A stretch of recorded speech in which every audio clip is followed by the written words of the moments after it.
Hey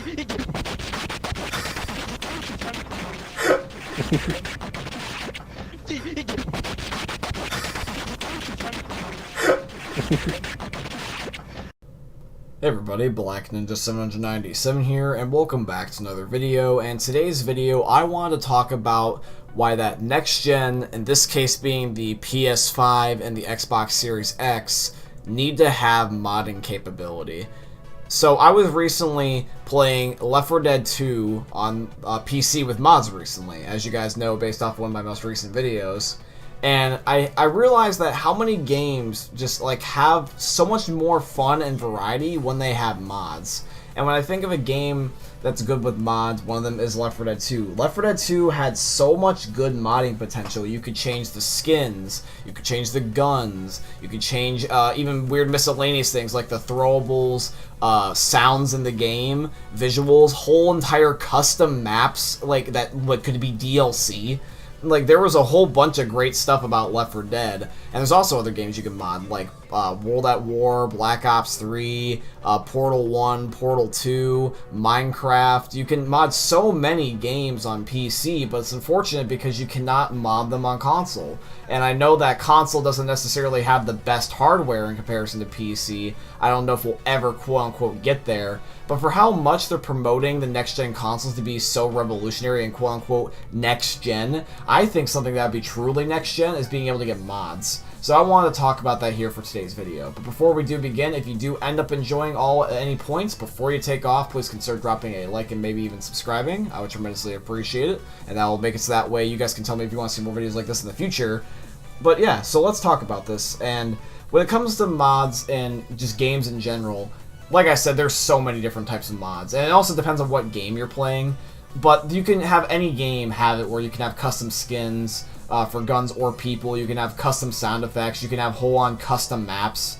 There is just sometimes so much creative just ideas that you can have with a game, and it's nice to have the community get involved, have them be a part of the development cycle. Like, I don't know if you guys know this, but some people will actually make mods and get hired for the studios. Some that I can keep in mind, one of them actually, funnily enough, is Left 4 Dead. And one of it was in Left 4 Dead 2, right before the end of the game, you know, no longer receiving updates, there was a map on the game called Coldstream, and that was the last DLC that we ever had for Left 4 Dead 2. Now, keep in mind is that mod tools were already out by then. So what happened was that people were already making custom maps for Left 4 Dead, and somebody made Coldstream. It was not by Valve, it was actually a fan-made map.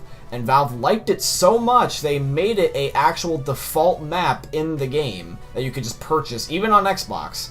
So they actually took it over from the Steam website, like the Steam launcher and workshop, and they put it on console. So I know you can transfer files already as of like as early as 10 years ago. And so I know that's possible.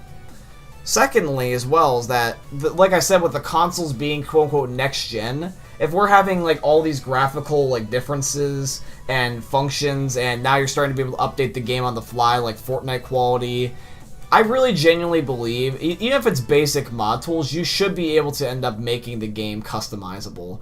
I understand some games end up having certain custom game settings. Some of them have like Forge mode in Halo, or some of them also have like the Minecraft aspect where you can theoretically create anything in like something like creative mode.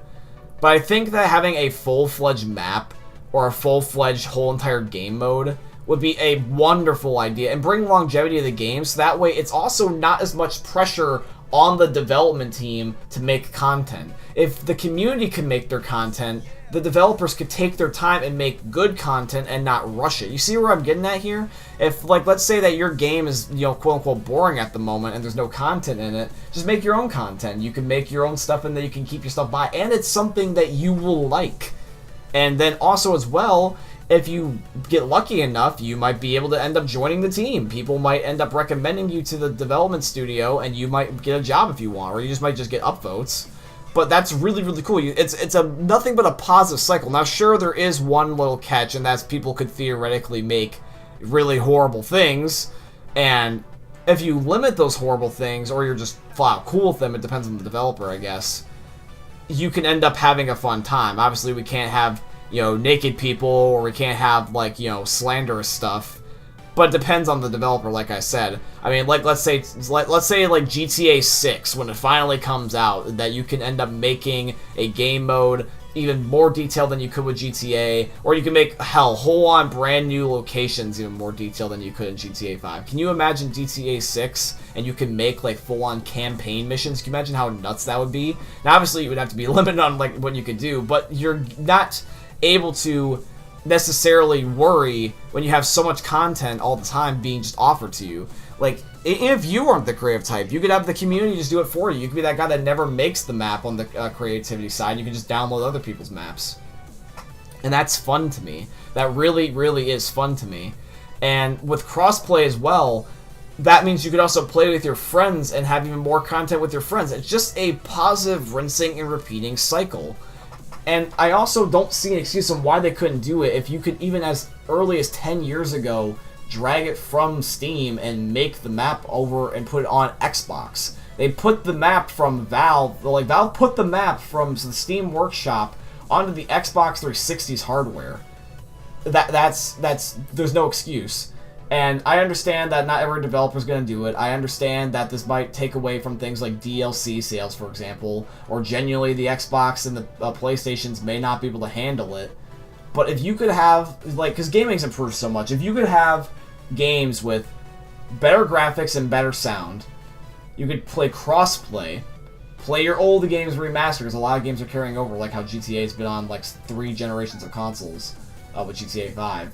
And mods, we're literally in the golden age of gaming at this point.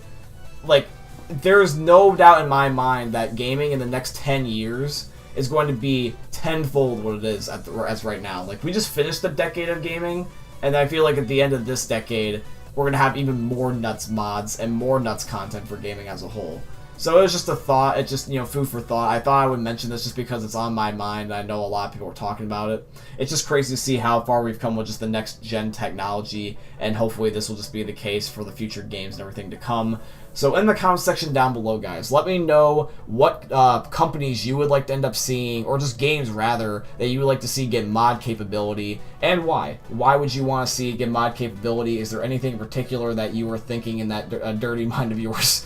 But yeah, so let me know in the comment section down below what you think. Once again, I will reiterate before you take off, if you happen to end up enjoying the video, please consider dropping a thumbs up, leaving a comment, subscribing, all that wonderful stuff, because I enjoy making awesome content for you guys. And that way, if you guys ever want to see more content from me, it'll already be ready for you to go. Hope you guys have a wonderful day. I will see you all in the next one. Thank you for watching, and I hope you guys enjoyed another video by the most unique YouTuber you will ever see. Peace out, guys.